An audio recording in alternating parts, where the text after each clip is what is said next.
जय हिंद दोस्तों, स्टार्ट करते हैं मैजिकल सीरीज में सिंपल इंटरेस्ट का लेक्चर नंबर 14। लास्ट लेक्चर में हमने 3 ऐसे क्वेश्चन किए थे जिसमें सिंपल इंटरेस्ट इक्वल रिसीव होता है। यहाँ पे सिंपल इंटरेस्ट इक्वल नहीं होगा, अमाउंट इक्वल रिसीव होगी। देखो क्वेश्चन से समझाता हूँ। ये कहता है एक पर्सन ने इतने पैसे जमा करे बैंक अकाउंट में, आपके इसके 2 बेटों के अकाउंट में। एक की एज कितनी है, 9 ईयर है, और एक की एज कितनी है, 13 ईयर है। ठीक है।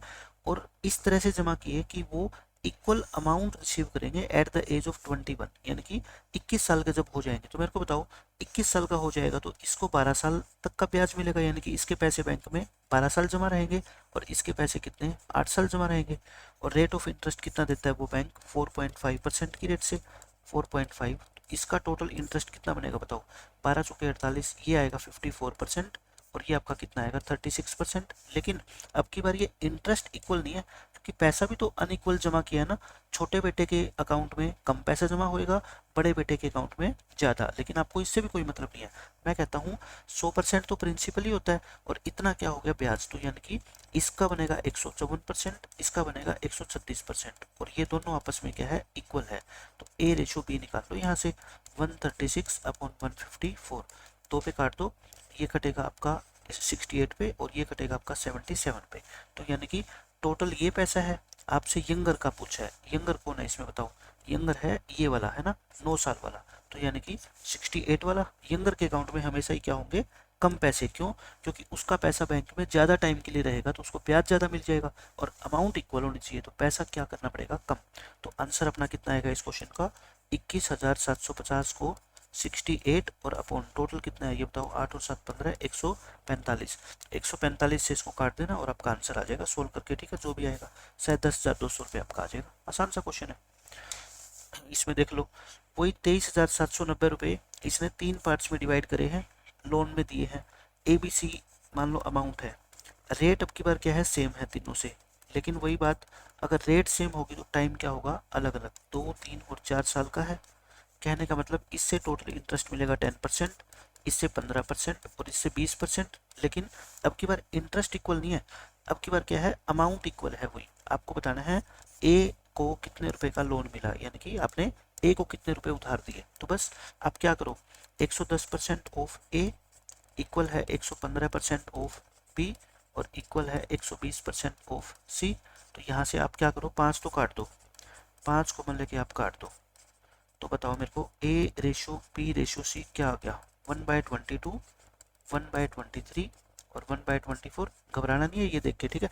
बस आपको क्या लेना है, एलसीएम। देखो 22 और 24 में 2 तो कॉमन है, तो यानी कि 22 इंटू 23, यहाँ से 24 मत लो, कितना ले लो, 12 ले लो। ठीक है, एलसीएम लोगे तो ये कट जाएगा, 23 इंटू 12 आ गया ये, और ये 23 कटेगा, 22 इंटू 12 आ गया, और ये 24 कटेगा, यानी कि 11 इंटू 23 बच जाएगा। रेशियो है तो काट दो इसको, इसको मल्टीप्लाई करो, 230 और 46 कितना आ गया आपका, 276।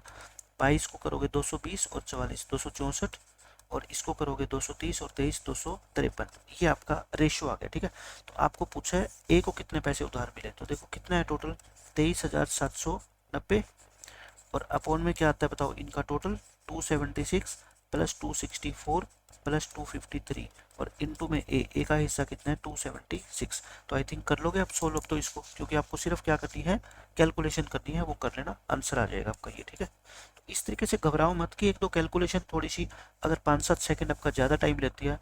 मेन होता है कि आपका कॉन्सेप्ट, क्योंकि कैलकुलेशन अगर आ गई तो वो करनी पड़ेगी पेपर में। कॉन्सेप्ट अगर आप सीखे तो कैलकुलेशन भी हो जाएगी। अब देखो इसका नेक्स्ट पार्ट, इसमें क्या कहता है, अब की बार तो क्वेश्चन में क्या थी, अपनी अमाउंट इक्वल थी। लेकिन अब आपको क्या करेगा, क्वेश्चन और डिफिकल्ट बनाने की कोशिश करेगा, जिसमें अमाउंट भी अनइक्वल होगी, लेकिन हम उसको भी आसानी से सोल्व कर देंगे। देखो 18,210 रुपये जमा करवाए 3 स्कीम में, यानी कि मान लो एक में ए पैसा जमा करवाया, एक में बी, एक में सी, 5, 8 और 4 साल के लिए। ये टाइम है, ये टाइम है। ठीक है, रेट भी अलग अलग है। अब की बार ये 12% ब्याज देती है, ये 10% और ये 12.5%। टोटल कितना मिल गया बताओ, इसको 60% इंटरेस्ट, इसको 80, और इसको कितना मिल गया, 50%। अच्छा, ये अमाउंट जो है ना, पहले तो क्या गिवन होती थी, इक्वल। लेकिन कहता है अब की बार इक्वल अमाउंट नहीं, इस रेशियो में प्राप्त होगी। तो कोई बात नहीं, अमाउंट बताओ मेरे को, इसकी अमाउंट कितनी होगी total, 160% of A, ratio 180% of B, ratio 150% of C. इनका रेशियो अब की बार इक्वल नहीं है, ये तीनों का रेशियो कितना है 3:7:4। तो बताओ मेरे को, ये पहले तो एक जीरो से एक जीरो काट दो, है ना। A/B/C कितना आएगा 3, ये 16 उधर आके डिवाइड होएगा, ये 18 उधर आके डिवाइड होएगा और 4/15 इधर आके डिवाइड होएगा, ठीक है। अब आप क्या ले लो, एलसीएम ले लो। देखो 18 और 15 का एलसीएम कितना होता है 90, 90 और 16 इंटू 16 कर दो, ये एलसीएम ले लो तो कितना आएगा 270।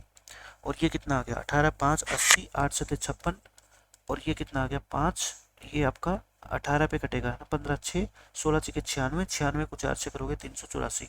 कैलकुलेशन देखो आपको साफ सुथरी आनी चाहिए, ठीक है।